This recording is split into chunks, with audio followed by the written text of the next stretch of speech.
பிரம்மாண்ட கும்பாபிஷேக விழாவுக்காக தயாராகி வரும் அயோத்தியில் காவல் தெய்வமாக பார்க்கப்படும் பால அனுமன் கோவில் குறித்து எமது செய்தியாளர் ஹரிஹரன் தரும் தகவல்களை பார்க்கலாம்.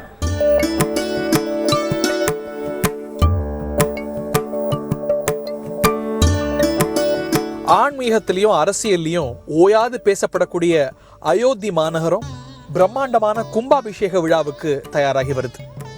சரையூ நதிக்கரையில சாரையா மக்கள் செல்ல ராமநாமம் நம்மள ஹனுமன் கடிக்கு அழைத்து செல்லுது.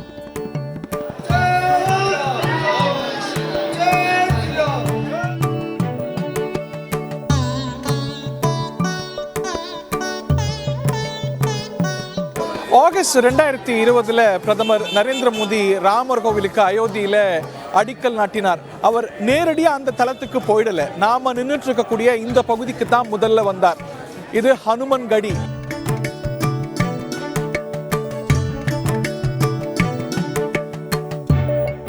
இந்த நகரத்தை பொறுத்த வரைக்கும் முதன் மரியாதை ஹனுமனுக்கு தான். இந்த நகரத்துடைய காவல் தெய்வமாக ஹனுமன் கருதப்படுகிறார். அந்த பணி என்பது ராமரே அவருக்கு இட்ட பணி என்று கருதப்படுகிறது.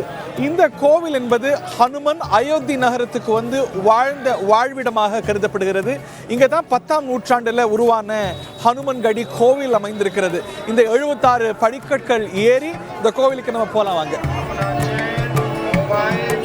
ராம பக்த கோஷத்துக்கு மத்தியில படிகள் ஏறி போனா அழகாக காட்சியளிக்குது பெருமாளின் தச அவதார ஓவியங்கள் வண்ண மாடங்கள் என அழகுற காட்சியளிக்கக்கூடிய கோவில்ல பால ஹனுமானாக காட்சியளிக்கிறார் ஆஞ்சநேயர். இதற்கு நம்ம திருக்கோயில்கள் எல்லாம் துவஜஸ்தம்பம் பார்த்திருப்போம். இது இந்த திருக்கோயிலுடைய விஜயஸ்தம்பம். ஆஞ்சநேயர் வெற்றியை தரக்கூடிய கடவுளாக பக்தர்களால் வணங்கப்படுகிறார். இது இந்த திருக்கோயிலுடைய வெற்றி கொடி விஜயஸ்தம்பம்.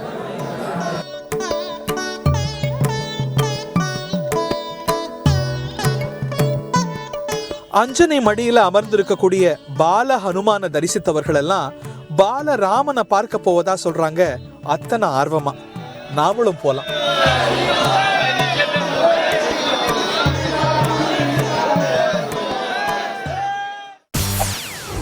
செய்திகளை உடனுக்குடன் தெரிந்து கொள்ள உடனே சப்ஸ்கிரைப் பண்ணுங்க.